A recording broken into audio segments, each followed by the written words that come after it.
Tiago, capítulo 1, versículo 1 ao 12. Tiago, servo de Deus e do Senhor Jesus Cristo, às 12 tribos que se encontram na dispersão, saudações.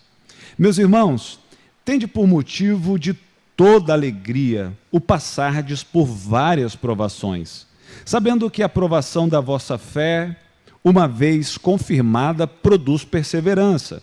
Ora, a perseverança deve ter ação completa para que sejais perfeitos e íntegros, em nada deficientes. Se, porém, algum de vós necessita sabedoria, peça a Deus que a todos dá liberalmente, e nada lhes impropera, e se lhes há concedido. Peça, porém, com fé, em nada duvidando, pois o que duvida é semelhante à onda do mar impelida e agitada pelo vento. Não suponha esse homem que alcançará do Senhor alguma coisa, homem de ânimo dobre, inconstante em todos os seus caminhos. O irmão, porém, de condição humilde, glorie-se na sua dignidade, e o rico na sua insignificância, porque ele passará como a flor da erva. Porque o sol se levanta com o seu ardente calor, e a erva seca, e a sua flor cai, e desaparece a sua formosura, ou a formosura do seu aspecto. Assim também se murchará o rico em seus caminhos. Bem-aventurado o homem que suporta com perseverança a provação, porque depois de ter sido aprovado, receberá a coroa da vida, a qual o Senhor prometeu aos que o amam. Amém. Bom, queridos, nas últimas 2 aulas aprendemos bastante. Por exemplo, aprendemos que esse Tiago, que escreve a sua epístola, ele é o meio-irmão de Jesus, que há outros Tiagos, falava que hoje de manhã, que alguns nomes na Bíblia eram como hoje, nomes comuns, há muitos nomes que eram nomes comuns. Então, Tiago, nós vamos ter aí uns 4 Tiagos, como o Elielson nos apresentou na sua aula. E esse Tiago é o Tiago meio-irmão de Jesus. E chamamos ele de meio-irmão de Jesus, porque Jesus foi gerado pelo Espírito Santo em Maria. Maria, ela se manteve virgem, porque esse era o propósito de Deus, gerar a Jesus através de uma virgem, mas depois disso, Maria cumpriu a sua missão, como aquela que daria luz ao Messias. E então ela passou a viver uma vida comum com o seu marido José e teve outros filhos, e entre esses filhos, Tiago, esse irmão de Jesus, que após a ressurreição de Jesus, se tornou um discípulo de Jesus. É ele quem escreve essa carta, a carta de Tiago. Com Elielson nós aprendemos também que essa carta ela foi destinada especificamente, em primeira instância, aos judeus que estavam passando por muitas provações. É uma das missões dessa carta responder à pergunta: por que sofremos? Ou por que Deus permite que passemos por tribulação? Eram judeus convertidos que creram no Senhor Jesus e que se tornaram discípulos de Cristo. E esse crer no Senhor Jesus causou muitos transtornos para eles. Perderam as suas posses, em alguns casos perderam seus familiares, porque os seus familiares se distanciaram deles ao perceber que eles estavam crendo em Cristo, foram perseguidos pelos seus irmãos judeus e perseguidos também pelos romanos. Então era um povo que estava passando um momento muito difícil na sua vida. Então a carta de Tiago é escrita para os judeus da dispersão, homens e mulheres convertidos, mas que estavam padecendo muitas aflições por crerem em Jesus. Aprendemos hoje com o Lincoln, na sua aula, que há muitos aspectos importantes dessa carta. Hoje o Lincoln falou aqui sobre a importância de não fazermos acepções de pessoas, falou sobre fé e obras e tantas outras coisas que aprendemos. Então tem sido um tempo muito bom. Hoje eu quero me ater nesses versículos que eu li e tentar dar uma resposta para o sofrimento do cristão, ou pelo menos pensar na possibilidade real de alegria em meio às lutas. Esta sessão, que vai do versículo 1 ao versículo 12, a abordagem de Tiago é sobre essa questão, os irmãos que estão sofrendo, e provavelmente fazem uma pergunta no tempo de dor e no tempo de sofrimento: como pode um Deus tão amoroso permitir que nós soframos? Como é que pode um Deus tão bondoso permitir as nossas dificuldades? É bem verdade, irmãos, que as dificuldades que eles estavam passando eram bem diferentes daquelas que nós passamos nos dias em que nós vivemos. Embora hoje nós cristãos também passamos muitas dificuldades. E também há, para muitos de nós, esse mesmo questionamento: por que Deus permitiu isso? Como sendo Deus poderoso, amoroso, permite certas situações em nossa vida. Bom, o versículo de número 2, aí do capítulo de número 1, diz que, ou aponta para a alegria em meio à tribulação. Eu queria deixar uma frase aqui para vocês, irmãos, que provavelmente vou repeti-la durante a mensagem para você gravar. Eu resumiria, ou colocaria isso como uma proposição, ou essa frase que vou dar a vocês agora, como um resumo dos 12 versículos que nós lemos. E a frase é essa: Deus está trabalhando em nós, por nós e apesar de nós. Talvez, ou na minha compreensão, o versículo 1 ao versículo 12, Tiago está apontando exatamente para essa realidade. Servimos a um Deus que está trabalhando em nós. Servimos a um Deus que está trabalhando por nós. E servimos a um Deus que está trabalhando apesar de nós. E digo apesar de nós, porque independente das nossas falhas, da nossa limitação e da nossa pouca compreensão acerca do plano de Deus, Deus não desiste de nós. E Ele está trabalhando apesar dessas nossas limitações. Ele está trabalhando apesar de reclamarmos muitas vezes e pedir que Deus não o faça, porque não entendemos por que Deus está fazendo. Então Deus está trabalhando em nós, Deus está trabalhando por nós e Deus está trabalhando apesar de nós. Eu diria que nós temos uma facilidade para polarizar as coisas. Nós somos pessoas que não conseguem, na maioria das vezes, olhar para as Escrituras e ver os pontos que aparentemente são pontos de tensão, mas que para Deus eles se completam. E eu dou alguns exemplos para vocês. Por exemplo, a Bíblia diz que Deus é trino, mas a Bíblia também afirma que há um só Deus. Isso é uma tensão. Isso é algo que é, na visão humana, uma contradição. Como é que Deus é três e é um? Mas Deus não tem problema com essa tensão, porque essas coisas se completam. A Bíblia afirma que Deus se fez homem, e em Jesus Ele habitou entre nós. Então nós temos a certeza de que Jesus é 100% homem. Mas a Bíblia também afirma que Ele nunca deixou de ser Deus. Então Ele é 100% Deus. Há uma tensão na nossa compreensão. Deus é 100% homem, mas Ele é 100% Deus. Isso é um problema só para nós. Para Deus isso não é problema algum. Tiago, uma das defesas que Tiago vai fazer na sua epístola é a defesa pela salvação demonstrada através das obras. Que as nossas atitudes, elas provam que nós somos convertidos. O Lincoln falou muito bem sobre isso na aula de hoje, que todo salvo produz boas obras, mas que nem todo mundo que produz obras boas, é necessariamente salvo. Que alguém pode produzir boas obras por motivações erradas. Que alguém pode fazer boas ações para se salvar, para se mostrar, ou até mesmo para dar ibope a um programa de televisão.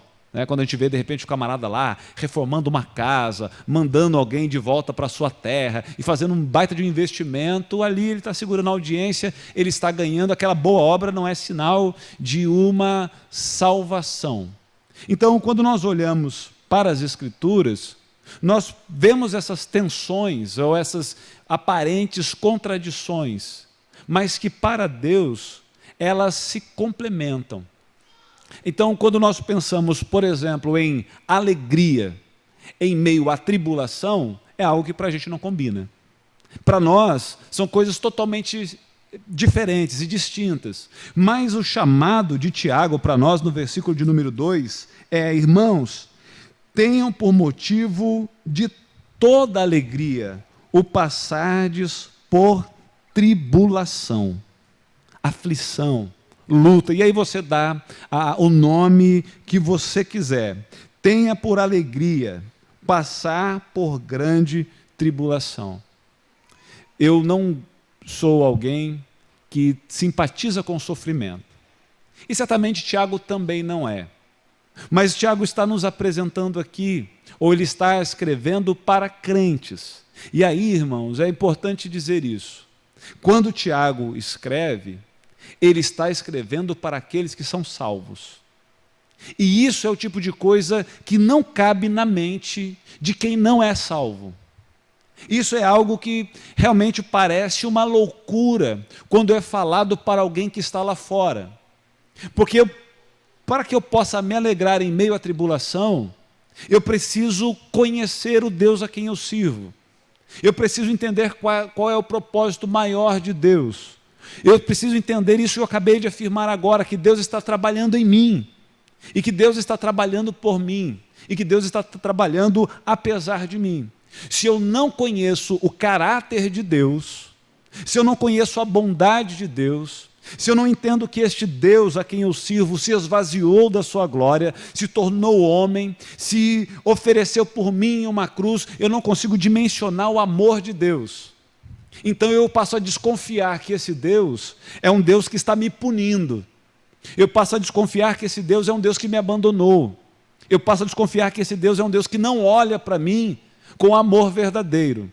Mas se de fato eu conheço a Deus, se eu sei quem é Deus, eu passo a entender que não é possível que um Deus tão grande, tão amoroso, tenha prazer no meu sofrimento.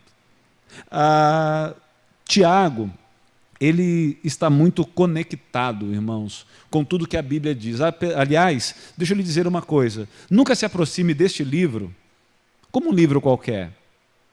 Nunca se aproxime deste livro como uma literatura religiosa qualquer. Cremos que este livro é a palavra de Deus. Cremos que Deus fala através deste livro. E que este livro ele tem só um autor, que é Deus. Que há muitos homens que Deus usou e inspirou e selecionou estes homens no tempo certo, com a cultura certa, para dar a eles a sua palavra, mas que a palavra ela é de Deus. Por isso não há contradições. Paulo e Tiago se complementam. As Escrituras são perfeitas. Tudo que a Bíblia diz, ela concorda entre si de Gênesis a Apocalipse. Então, quando nós olhamos Tiago dizendo, olha, fique alegre com as provações, ele está certamente inspirado por Deus, pensando no motivo pelo qual alguém que serve a Deus pode estar sendo provado. Eu queria que você abrisse a sua Bíblia aí, em Romanos, capítulo de número 8, no versículo de número 28. Porque essa alegria proposta por Tiago é alegria fruto da compreensão de quem é Deus. Essa alegria proposta por Tiago não é alegria na luta em si. É uma alegria que vê o resultado dessa provação. Então Tiago está muito bem conectado com as Escrituras. E olha só o que Paulo diz no capítulo de número 8, inspirado pelo mesmo Espírito. Versículo 28, sabemos que todas as coisas cooperam para o bem daquele daqueles que amam a Deus, daqueles que são chamados segundo o seu propósito. Para quem Tiago está escrevendo? Para aqueles que foram chamados segundo o propósito de Deus. Os nossos irmãos, nós que fomos chamados pelo propósito de Deus. Deus nos chamou, irmãos. Deus nos salvou com um propósito. Deus enviou o seu Filho com um propósito. O que Paulo diz no capítulo de número 8, no versículo de número 28, quando ele afirma que todas as coisas cooperam para o bem, é a mesma coisa que Tiago está dizendo. Que as provas, que as lutas, que as adversidades, elas não são em vão. Que Deus também usará as lutas e as adversidades para o seu propósito. Que todas as coisas, inclusive as lutas, que todas as coisas, inclusive as dificuldades, que todas as coisas, inclusive o sofrimento, Deus vai usar isso para o seu propósito. E no versículo 29 do capítulo 8 de Romanos, nós vamos entender do que Paulo está falando com esse propósito. Se não, vejamos. Porquanto, aos que de antemão conheceu, também os predestinou para serem conformes à imagem de seu Filho, a fim de que ele seja o primogênito entre muitos irmãos. Qual é o propósito de Deus, irmãos? Para que nós fomos salvos por Deus? Para que o Senhor enviou a Jesus? Para que tenhamos uma vida tranquila aqui na terra? Para que possamos todos ter muito dinheiro? Para que possamos todos ser os novos patrões das empresas que trabalhamos? Foi esse o objetivo principal da vinda de Jesus? Ou foi cumprir o propósito de Deus, que é nos salvar e assim transformar-nos à imagem e semelhança de Jesus? A pergunta é: há um destino final para todos nós? Essa é uma afirmação. E a pergunta é: qual é o destino final? Porque é para isso que estamos predestinados. Há um destino estabelecido por Deus. E Deus, ao enviar Jesus, Ele estava trabalhando em nós, por nós e através de nós, para nos levar a esse objetivo final. E qual é esse objetivo final? Sermos a imagem e semelhança de Jesus. Portanto, aos que de antemão conheceu, também os predestinou para serem conformes à imagem de seu Filho, para que ele seja o primogênito entre muitos irmãos. Independente da pergunta quem foi predestinado, ou quando foi predestinado, a pergunta a ser feita aqui não é essa. A pergunta aqui é: para que fomos predestinados? E aí eu dei um exemplo muito simples hoje de manhã. Se eu pegar um trem aqui em Suzano, esse trem ele tem um destino certo. O destino do trem que sai de Suzano é Guaianazes, né? Depois faz a baldeação, o seu destino pode ser outro, mas do trem é Guaianazes. Então todos aqueles que estiverem dentro do trem, eles estão indo para um lugar específico. Todos nós que fomos salvos, e aí, irmãos, eu não sei apontar quem são, eu espero que todos vocês sejam, mas como isso não compete a mim, mas todos aqueles que de fato foram alcançados por Deus estão destinados a um destino certo. Não tem dúvida de que aquele que está em Cristo nova criatura é, e esse que está em Cristo, Deus está trabalhando nele. Deus está trabalhando por ele e Deus está trabalhando apesar dele para gerar nele a imagem de Cristo. Obra essa que só será concluída na manifestação gloriosa da vinda de Jesus, onde tudo aquilo que é incorruptível se revestirá da incorruptibilidade. Mas o nosso destino final é sermos a imagem e semelhança e passarmos a eternidade com o Senhor. Então, o que Deus está fazendo em nós hoje? Nos moldando, nos aperfeiçoando, trabalhando no nosso caráter e muitas vezes usando do expediente da provação, permitindo que passemos por aflições e essas aflições vão moldar o nosso caráter. Só pode se alegrar com a aflição quem entende isso. Se você não compreende que este Deus está trabalhando para algo grandioso, se você não entende que este Deus está formando em você o caráter de Cristo, as aflições para você serão um problema sério.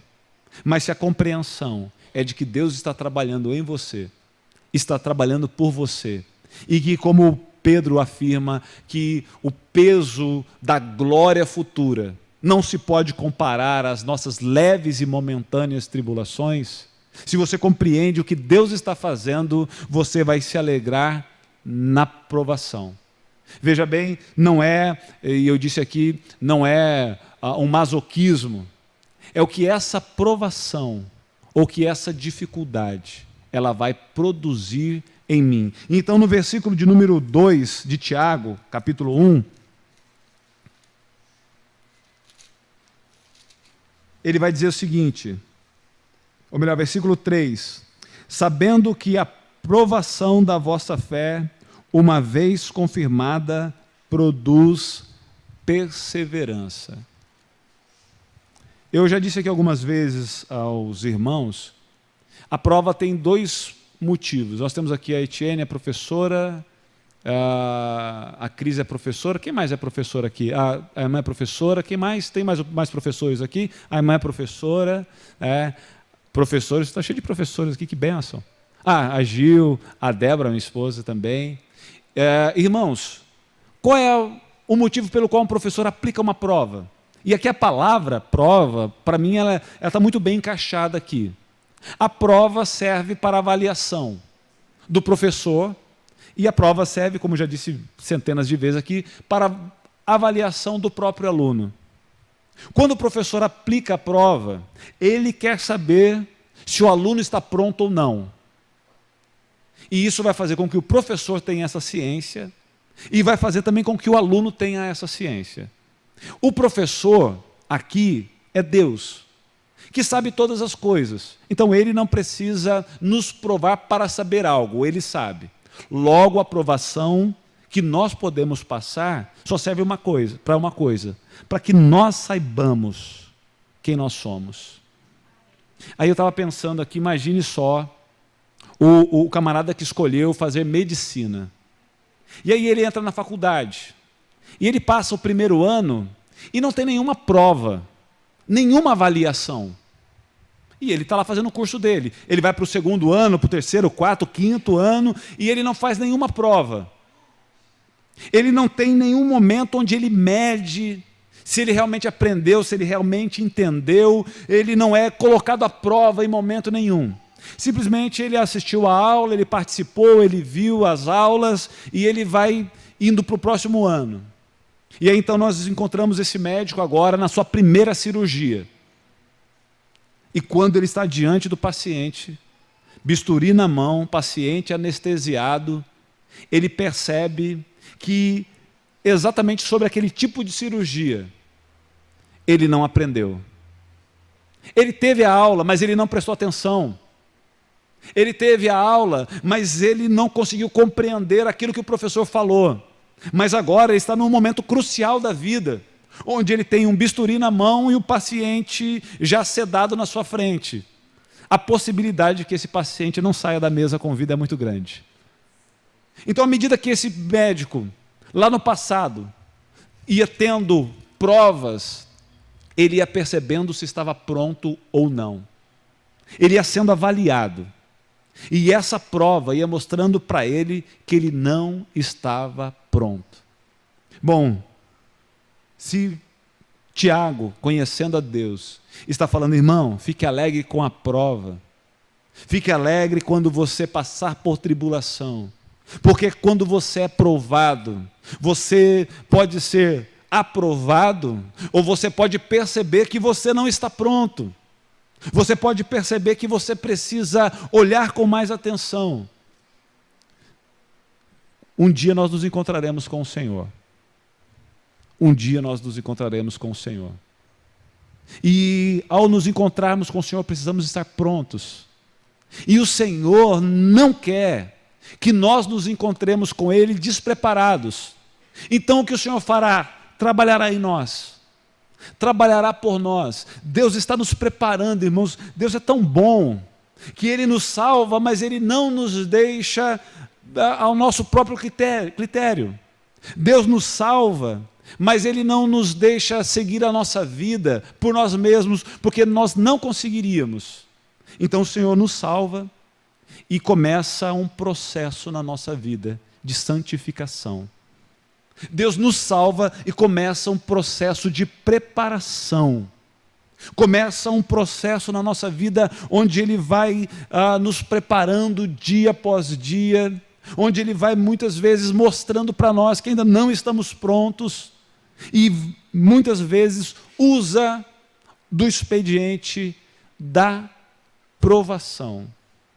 Aliás, não há momento em que nós percebemos mais as nossas debilidades e as nossas fragilidades do que no momento da prova.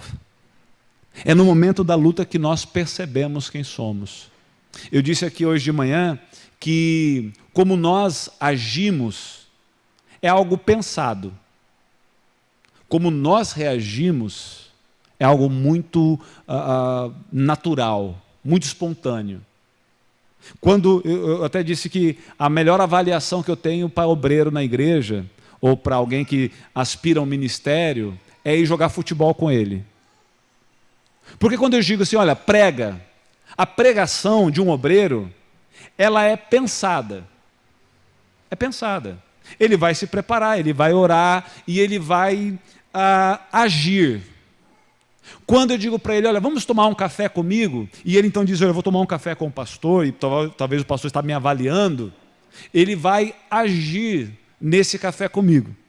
Mas quando eu digo, vamos jogar bola, e alguém dá uma canelada nele no meio do futebol, ele não vai agir, ele vai reagir. E a ação é controlada, a reação não. A reação é espontânea. Então nós demonstramos quem nós somos, muito mais quando reagimos do que quando agimos, porque agimos de forma pensada e controlada, mas reagimos de forma espontânea. Então Deus, na sua infinita sabedoria, permite situações na nossa vida em que somos obrigados a reagir. Quando tudo está bem, irmãos, e estamos na presença do Senhor, cultuando e adorando a Deus na igreja, é tudo muito tranquilo e nós temos até a capacidade de julgar os outros. Quando está tudo tranquilo na nossa vida, nós adoramos a Deus, nós fazemos mais ou menos como Pedro, irmão. Pedro diz ao Senhor Jesus assim, o Senhor Jesus diz, olha, alguém vai me trair. E aí fica aquela desconfiança de quem vai ser, aí Pedro bate no peito. No momento de tranquilidade, Jesus ao seu lado, um clima gostoso, espiritual, uma ceia abençoada. Jesus acabou de lavar os pés de Pedro. Pedro está no momento de tranquilidade, como nós estamos aqui na igreja. E olhando daqui, irmãos, sobre a cabeça de vocês, só falta uma auréola, para que vocês sejam anjos perfeitos. Porque aqui é um momento tranquilo, porque aqui é um momento onde estamos guardados. Mas logo na sequência vem a prova. Jesus é arrancado com força dos discípulos. Os discípulos passam a ser perseguidos e se acabaram de prender o mestre, o que farão conosco? E aí, sob pressão, esse Pedro que pensa estar pronto, esse Pedro que pensa ser crentão, esse Pedro que pensa ser espiritual a ponto de ir com Jesus, onde Jesus for, ele recebe a seguinte pergunta: você não é também um amigo dele? E Pedro diz, não, eu não sou. Porque Pedro reage, e a reação mostra o despreparo de Pedro, e a reação mostra o medo de Pedro. A prova mostra que Pedro não está pronto como ele pensava estar. O que é que acontece quando nós somos reprovados? Nós voltamos para a mesma matéria e nós nos esforçamos para aprendê-la direito. Nós que pensávamos estar prontos, percebemos que não estamos. E isso nos molda, porque se nós formos para frente achando que estamos prontos, não estando, enganamos-nos a nós mesmos e podemos ser surpreendidos naquele último dia. Então o Senhor permite certas provações. E no caso aqui de Pedro, que estou citando, Pedro percebe quem de fato ele é. E como ele ainda não está pronto. E como ele precisa da graça de Deus. E como ele ainda não é um cristão maduro como ele pensou que era. Então aquela provação transforma Pedro em uma pessoa melhor. Quando nós lemos, irmãos, a fala de Pedro em Atos dos Apóstolos, é outro Pedro.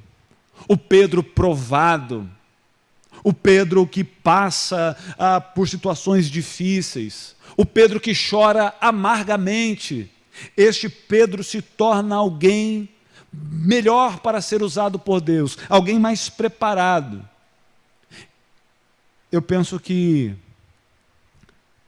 a luta, a dor, a decepção, a enfermidade que me aproxima de Deus é uma luta bendita. Por mais que isso dentro do nosso conceito pós-moderno pareça um absurdo, irmão. E qualquer bênção, qualquer valor alcançado que me afaste de Deus é uma bênção maldita. Qualquer bênção, qualquer favor, qualquer novidade, qualquer promoção, qualquer ganho que me afaste de Deus é algo maldito. E qualquer coisa que me aproxime de Deus é uma luta abençoada. Por isso, fique feliz quando você for provado. Fique feliz quando Deus trouxer à tona a sua fragilidade. Quando Deus mostrar para você que você não é quem você pensava ser. Quando Deus trouxer à tona a sua natureza, lhe fazendo reagir a uma dificuldade. Porque você estará sendo moldado por Deus. Este Deus que trabalha em nós, por nós e apesar de nós. Tiago vai dizer aí no versículo de número 3, que essa provação, ou que as provações, elas devem produzir perseverança. Eu não estou dizendo, irmão, que toda luta que você passa, Deus enviou. Não. Tem muita luta que nós passamos, algumas nós buscamos, outras são fruto do processo natural. Eu falei aqui hoje de manhã, e já disse isso outras vezes aqui, se um dia eu estava, por exemplo, levando agora, assim que eu voltei do Peru, fiquei sabendo que o pastor ia estar aqui, fui dar um suporte para ele, levá-lo no aeroporto de madrugada.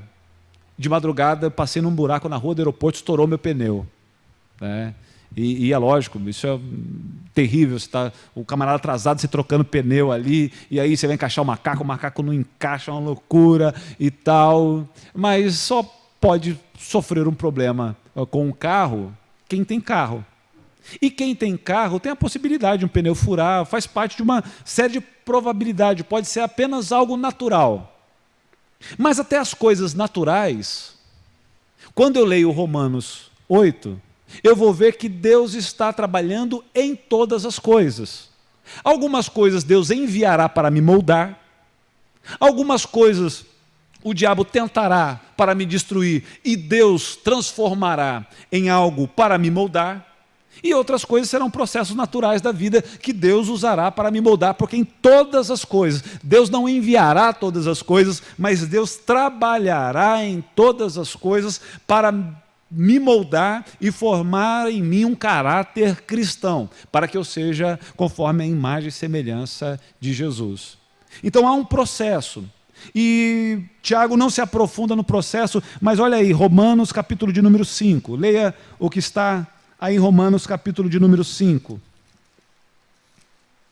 e o versículo de número 3.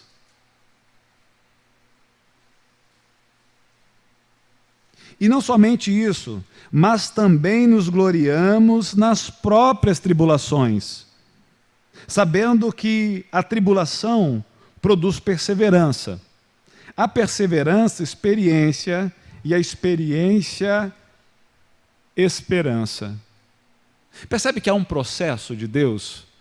Há um processo onde Deus está sempre trabalhando para cumprir o seu propósito em nós. Mas é lógico que compreender isso não é tão fácil. É por isso que há um tempo atrás, alguém sugeriu mudar a letra de uma canção.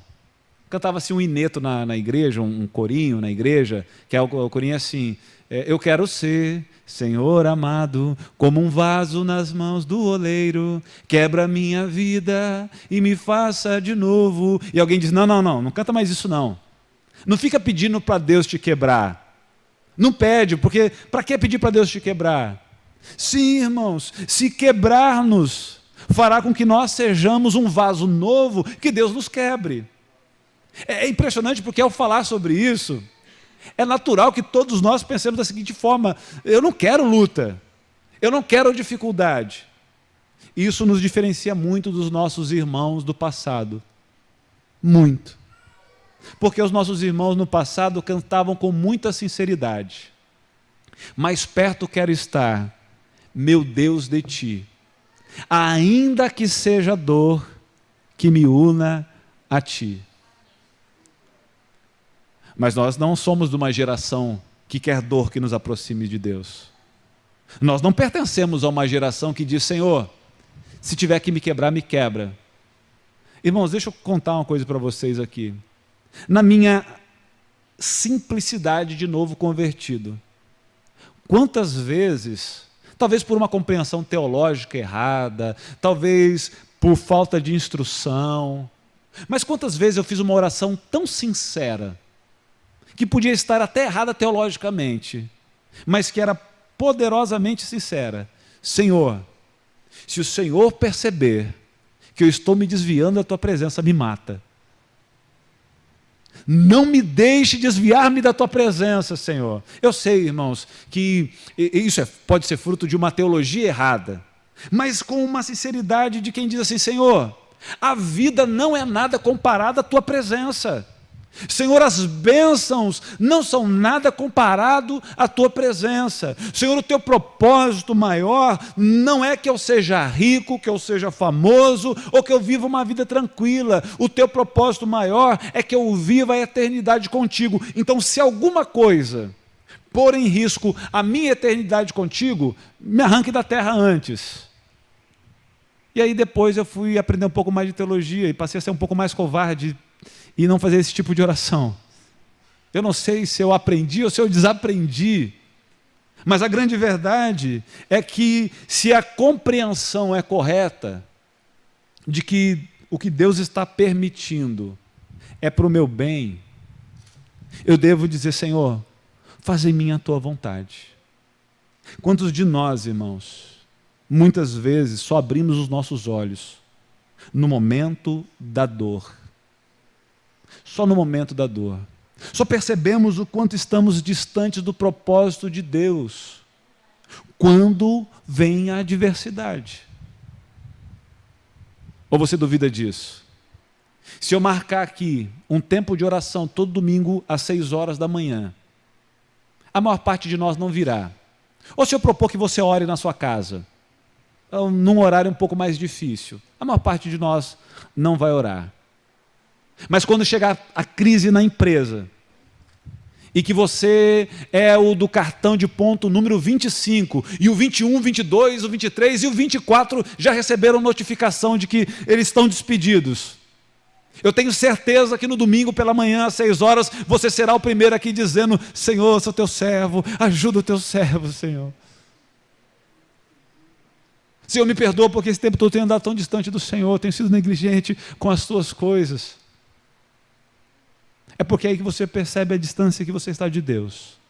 São nos momentos difíceis. Então eu diria que as nossas lutas, irmãos, se elas servem para nos aproximar de Deus, se elas servem para nos fazer reagir, e se elas servem para nos despertar para a realidade de quem nós estamos sendo, são benditas lutas. São benditas lutas. Nós queremos escapar das dificuldades, mas as dificuldades nos moldam. E Deus muitas vezes usa desse expediente para nos moldar, para que nós percebamos o quanto distante estamos do Senhor. Então sim, irmão, mais perto eu quero estar do Senhor, ainda que seja a dor que me una ao Senhor, ainda que seja algo, se alguém me perguntar, pastor, se puder passar a vida inteira sem nenhuma luta, eu prefiro, irmão. Se eu puder não ter dias difíceis, eu prefiro. Mas se esses dias difíceis me aproximarem de Deus, se não for possível que este cálice ou esses cálices de amargura sejam passados de mim, se é necessário que para que eu seja moldado, eu quero passar este tempo de luta com alegria.